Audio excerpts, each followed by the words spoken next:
This is Gross, an island located about 50 kilometers east of Quebec City in the middle of St. Lawrence, Canada. In French, it means Big Island, but it is only about 2 kilometers wide. This place is relatively primitive, with only a few small buildings, built many years ago when it was still a quarantine station for immigrants to Canada.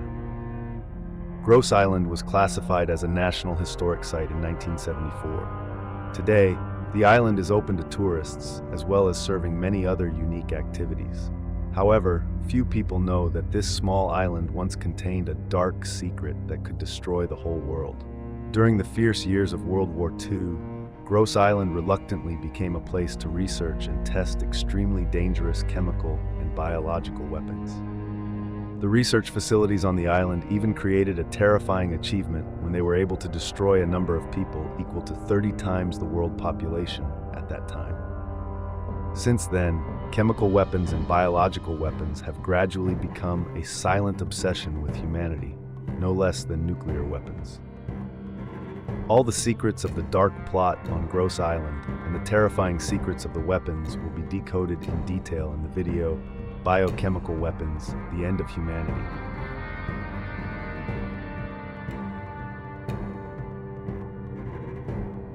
We are very happy that the channel is about to reach the registration milestone, thanks to the love and enthusiastic support of the audience. We hope you will continue to help by leaving a like and subscribing to the channel so we can soon celebrate this memorable achievement. Without wasting any more of your time, the main content will begin now. WMD, or Weapon of Mass Destruction, means Weapon of Mass Destruction. True to its name, this weapon has the ability to destroy a large part of the enemy's life force, technical means, economic base, or ecological environment during war. In fact, the most common WMDs today include chemical weapons, biological weapons, and nuclear weapons. Other weapons of mass destruction are still in development. When it comes to weapons of mass destruction, people will immediately think of the United States, with the 2 atomic bombs dropped on Japan in 1945 and the number of other nuclear weapons still maintained today. However, in the preparation period for World War II, Canada was one of the pioneering Western countries in WMD research and development. Not focusing on nuclear weapons, Canada was more interested in promoting the development of chemical and biological warfare. And this man was the person who had the greatest influence on that development process, Frederick Banting, a Canadian physicist and physiologist. He is better known as the discoverer of the pancreatic hormone insulin, a great discovery that saved millions of lives. It was thanks to insulin that he had the honor of receiving the Nobel Prize in Physiology or Medicine in 1923. However, today we will not discuss that achievement of his. From another perspective, as he cautiously observed the rise of Nazism and Europe's propensity for successive wars in the late 1930s, Banting had a deep concern. He always thought about the possibility that Germany would use chemical and biological weapons in the upcoming war, which was predicted to be extremely fierce. And in fact, this is completely well-founded, because during the First World War, people saw the terrible power of chemical weapons or biological weapons when they were used by the Germans in late 1914. As World War I got underway, the Western Front had largely degenerated into trench warfare. Both sides are looking for ways to break the deadlock. On April 22, 1915, during the Second Battle of Ypres, the Germans took a bold action that realized this thought. They decided to use chemical weapons, or more specifically, poison gas. This is not the first time poison gas has been used on the battlefield. In 1914, both the French and German sides tested tear gas and other chemical irritants to annoy their opponents. But at Ypres this time, the Germans decided to use chlorine gas, a potentially deadly gas, to attack. They chose the direction of the wind and pumped chlorine into the ranks of the British, Canadian, and French troops to prepare for the attack. As a result, about 1,400 Allied soldiers were killed and another 4,000 injured.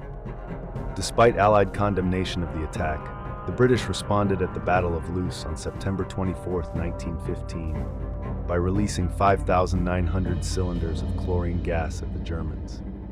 However, the British made a mistake by not carefully calculating the wind direction.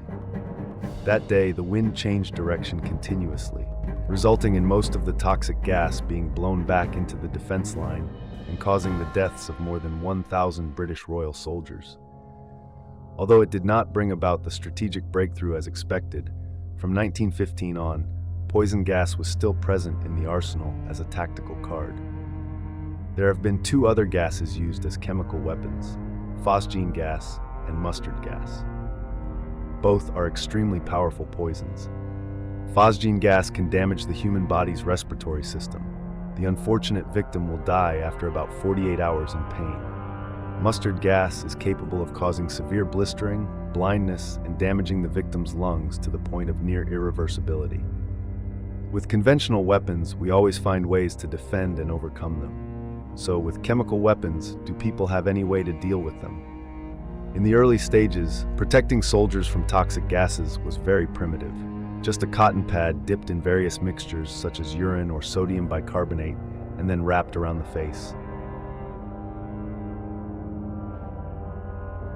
However, by 1917, more sophisticated gas masks had been introduced. Along with that, the element of surprise from chemical weapons is no longer there, so the effectiveness of toxic gas has been significantly reduced. After 1915, at the end of World War I, outrage over the use of poison gas was banned by the 1925 Geneva Protocol on Chemical Warfare. However, the threat of chemical weapons has never completely disappeared, and it's not entirely unnecessary for scientist Frederick Banting to worry about it. Banting was so obsessed with stopping the Nazi war machine that in 1939 he wrote in his diary, "We need to kill 2 or 4 million Nazis without mercy. Our mission is to destroy them." Soon after Germany invaded Poland in September 1939, Banting met with senior Canadian government officials and persuaded them to support a more intensive chemical and biological weapons program. Using his talent, the scientist raised $500,000 from major donors, including Samuel Bronfman, head of the Seagram distillery, and John David Eaton, owner of department stores. Eaton Chemistry. As the injection of cash into biological weapons research in Canada increases, the government cannot ignore it. A special agency called the M1000 Committee was established to direct and supervise this activity. But unfortunately, Frederick Banting was not lucky enough to witness the fruits of his initiative. He died in a plane crash in Newfoundland in February 1941 while flying to meet British biological weapons experts. Although Banting has passed away, his thoughts and existential concerns have been adopted by many people, so research continues. In December 1941, Japan entered the war alongside the Axis powers. Tokyo became even more advanced in its use of biological warfare when it established the infamous Unit 731 in Manchuria to test biological weapons on POWs and living Chinese civilians. Test subjects are often dissected alive without anesthesia. The Japanese fascists also deployed weapons of anthrax, cholera, and plague to attack Chinese villages, killing hundreds of thousands of people.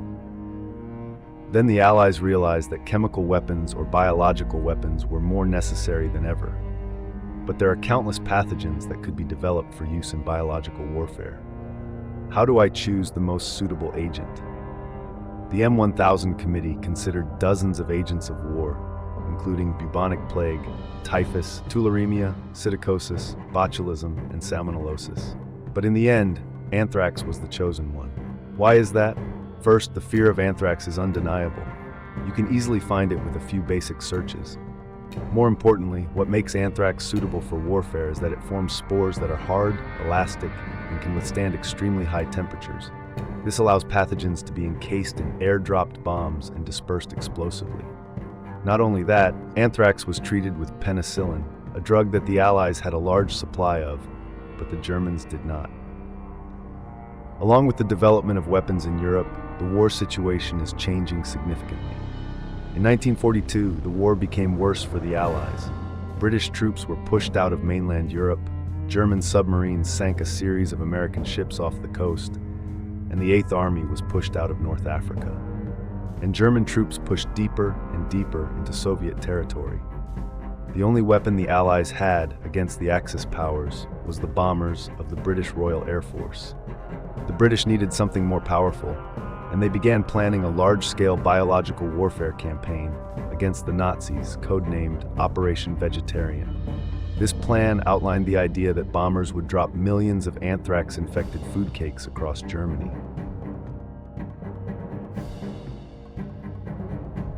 These would be eaten by cattle and other livestock, contaminating their meat and causing widespread disease and famine. This would cause Nazi Germany to collapse within months. To test the new weapon, scientists at the Biological Warfare Center at Porton Down acquired the remote island of Gruinard in the north of Scotland. A flock of sheep was transported to the island as experimental subjects, but an unexpected incident occurred when the anthrax bomb and the anthrax cake mixing equipment exploded. Within 3 days, the entire herd of sheep died.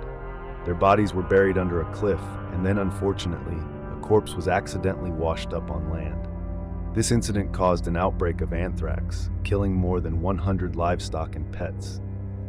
Thankfully, scientists at Porton Down were able to contain the outbreak before it spread to humans. Due to the secrecy, it took decades for locals to discover what killed their pets. Gruinard Island is heavily contaminated. After attempts to sterilize the land with fire and formaldehyde failed, they sealed off the island indefinitely. The incident at Gruinard Island taught the British government a lesson.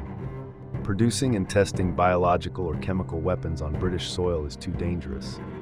They needed an alternative location. In the most dire situation, they looked across the ocean to Canada, a place that was once a colony of the powerful British Empire. After the series of experiments that Porton conducted, Britain ordered all further experiments to be transferred to Suffield, a Canadian military base in Alberta. In May 1942, some 712 Canadian volunteer soldiers marched to the test area. They wore only gas masks and were ordered to stay focused while the plane, at an altitude of more than 300 meters, sprayed mustard gas at them. When the mustard gas completely penetrated the soldiers' clothes, they were taken back to the base to study the effects. Participants were paid $20 for each mustard gas release. Similar experiments were later performed on soldiers in Australia, and India, making Britain the only country other than Japan to test chemical weapons on human subjects during World War II. But then, the research results were not very positive. The chemical weapons researched by the British were not as effective as they thought. But then everything was resolved with the participation of a familiar face, America. In October 1941, U.S. Secretary of War Henry Stimson signed a letter to President Franklin D. Roosevelt calling for the establishment of a biological weapons program. But at that time, it was too late to begin implementing an important weapons program. There are countless things that need to be prepared, especially in terms of infrastructure. America chose a different path: cooperation with Canada. Accordingly, the U.S. will fund Canada's biological weapons development until their development center is operational. With $200,000 in funds, Canadian project directors began looking for a suitable location for a secret biological weapons laboratory. They quickly found a quarantine station on Grosse Isle, a place that had a dark past. This quarantine station was established in 1832, replacing an older quarantine station. In the late 1840s, Canada was flooded with illegal immigrants as a result of the Irish potato famine. If you don't know, the potato famine, also known as the Great Irish Famine, refers to the terrible period of starvation that occurred in Ireland from 1845 to 1848. The cause of this famine was the destruction of potatoes, severe destruction, leading to food shortages. Although nearly 1 million people starved to death and 1 million emigrated from Ireland during the famine, the UK government was unable to help the people through this terrible period. That is also the reason why they came to Canada. They arrived here on ships called coffin ships, rickety and unsafe wooden transatlantic passenger ships. Crowded, unsanitary conditions in ship holds led to frequent community outbreaks of diseases such as typhus and cholera. This huge influx of people quickly overwhelmed the island's limited facilities. The plague broke out and spread to the rest of the city. wasn't until 1854 that improved sanitation and reduced immigration finally ended the epidemic. But what does that have to do with this place? Chosen to do biological weapons experiments, there were many reasons why Gross was chosen. First, it is remote and relatively difficult to reach, ensuring almost absolute secrecy. The nearest population center you can find is the small village of Montmagny, just across the river. Second, the island is completely self-sufficient, not needing any outside access. Here there are power plants, boilers, dormitories, churches, and private hospitals. In 1942, the Gross experiment began operating under the cover name of the Disease Control Station. The island is guarded by a garrison of 100 elite soldiers and divided into two main areas. The western part of the island carries out Project R, researching rinderpest disease. The eastern end is the area of Project N, anthrax research.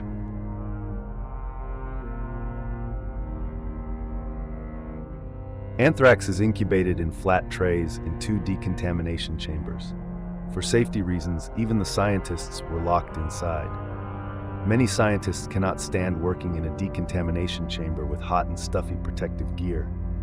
They adopted the strange method of being naked and wearing only gas masks. This approach actually has benefits. It helps their bodies to be decontaminated more easily each time they go in and out. But such crude measures quickly proved ineffective. In an initial report on Gross's activity, some scientists reported that the island was infested with flies. They can easily land on laboratory equipment and carry deadly spores to land. And then in August 1943, several scientists fell ill with mysterious illnesses and had to be quarantined at a hospital in Quebec City. What everyone feared had finally come to pass. They contracted anthrax. The project fell into crisis. Many of the project directors called for the lab on Gross Island to be closed, but those calls were ultimately rejected for political reasons. Not only are there pathogens waiting, but many other dangers are also surrounding this place. In the fall of 1943, German submarines began moving deeper and deeper into the mouth of the St. Lawrence River, raising concerns that they would discover Gross Station.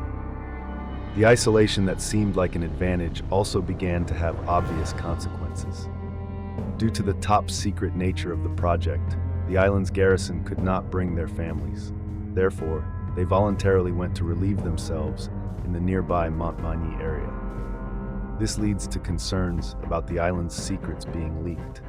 By this time, Montmagny residents had already suspected something was wrong and began to stay away from the island's staff. However, despite the difficulties, the development of biological weapons is still very good. By the end of 1943, Gross was able to produce 120 kilograms of anthrax spores per week. That number of spores is enough to produce 1/500 bombs, and of course they quickly did it. In August 1944, these bombs were extensively tested at the test site. Everything went above expectations. The British were impressed with the results. They decided to order 500,000 anthrax bombs from Gross. Only 5,000 were produced by the Grosse and Soffel facilities until the war's end, as attacks using conventional weapons finally forced the Nazis to surrender on May 8, 1945. However, this bomb alone used 439 liters of spores, or 70 billion doses, enough to kill 30 times the world's population at that time. On the other side of the ocean, Japan also surrendered unconditionally to another weapon of mass destruction, nuclear weapons. It seemed that this would be the end of the terrible plots on Gross Island in particular, and the fate of biological weapons in general.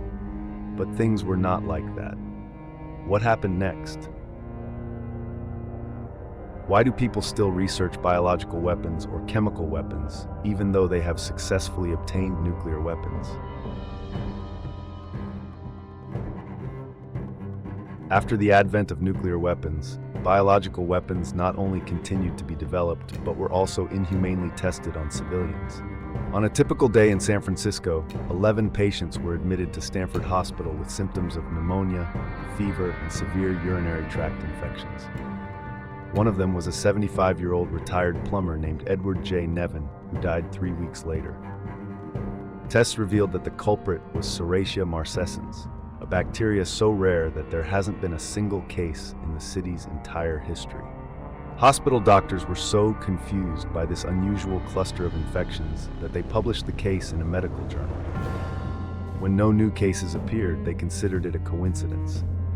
But unbeknownst to the doctors and residents of San Francisco, the thick fogs that crept across the city that fell were no coincidence. They carried trillions of bacteria released from an offshore naval ship called the Sea Spray. This experiment was part of a top-secret Cold War project to test what American cities would be like if attacked with biological weapons. San Francisco isn't the only city being tested. From 1949 to 1969, the U.S. military intentionally exposed dozens of American cities and millions of civilians to potentially harmful bacteria and chemicals, all in the name of national security. This is the shocking story of one of the largest human experimentation programs in American history. But why should Americans do that? Don't they already have nuclear weapons? No one else dared to attack the #1 superpower in the world at that time. In fact, when World War II ended, there was another war quietly taking place called the Cold War. The Cold War made the US feel urgent to have a biological weapons program because it would likely create a threatening advantage no less than nuclear weapons. And to do that, Americans have many questions to answer. Which pathogen will cause the most damage? What is the most effective means of dispersal? How do pathogens spread differently in cities than in rural areas? How? Which Soviet and American cities are most vulnerable to biological attacks? How do you protect American cities from attack? They evaluated 3 potential approaches to answering these questions. Those methods include, first, small-scale testing using model cities and wind tunnels. Second, comprehensive testing using pathogens living in simulated cities. And third, comprehensive testing using simulated pathogens in real cities. The first 2 methods were quickly abandoned because the first had technical limitations and the second had too high a cost for simulating an entire city. Ultimately, the cities tested included Oklahoma, Kansas, Omaha, St. Louis, Chicago, and Minneapolis. Cities in California and Florida were also selected. For example, in San Francisco, to simulate biological warfare agents, researchers used 4 different bacteria: Serratia marcescens, Bacillus globigii, Bacillus subtilis, and Aspergillus fumigatus. For security reasons and to ensure the most accurate results, residents of the target cities will not be notified that the tests are taking place. Between July 20th and September 27, 1950, a U.S. Navy minesweeper just off the coast of San Francisco Bay released a mixture of Serratia marcescens and Bacillus globigii from its large nozzles. Meanwhile, 43 monitoring stations across the city recorded the spread of bacteria. According to Leonard J., author of the book Cloud of Secrecy, data show that nearly all of the 800,000 people in San Francisco exposed to the bacterial cloud at normal breathing rates inhaled 5,000 particles or more every minute for several hours while the particles were in the air. Similar tests were conducted off the coasts of South Carolina, Georgia, and Florida. In 1965, American researchers released Bacillus globigii at Washington National Airport. More than 13 passengers were exposed, which then spread the virus to 39 cities in 7 states over the next 2 weeks. Sometime later, Bacillus subtilis was introduced into the New York subway system. They dropped light bulbs filled with bacteria onto the tracks, which spread quickly through the subway lines. The U.S. Army's official report on the experiment concluded that similar covert attacks with a pathogen during peak traffic periods could infect a large number of people, and then there is illness or death.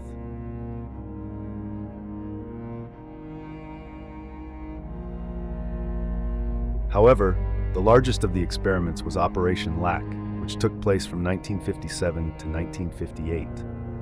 LAC evaluated the feasibility of dropping biological warfare agents from aircraft so that they would cover a large area. Using a Fairchild C-119 flying boxcar cargo plane, LAC released hundreds of tons of zinc-cadmium sulfide over 33 rural and urban areas in the American Midwest and Canada. Ground stations monitored this dispersal process which showed that aerial dispersal was extremely effective as the pigment traveled up to 1,900 kilometers from where it was dropped. From 1949 to 1969, a total of 239 biological warfare experiments were conducted offshore in 66 US and Canadian cities, 80 of which used live bacteria. The program was only stopped following a 1969 directive from President Richard Nixon. The directive called for the destruction of all US stockpiles of biological warfare agents, a process of destruction completed by 1973.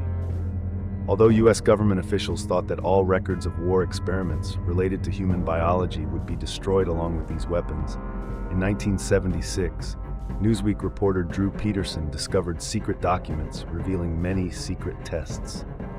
This led the San Francisco Chronicle to discover and report on the sea spray experiments in September 1950. In response to these revelations, in 1977, the federal government established a subcommittee of the Science and Health Research Committee of the U.S. Senate to investigate allegations of unethical experiments in the past.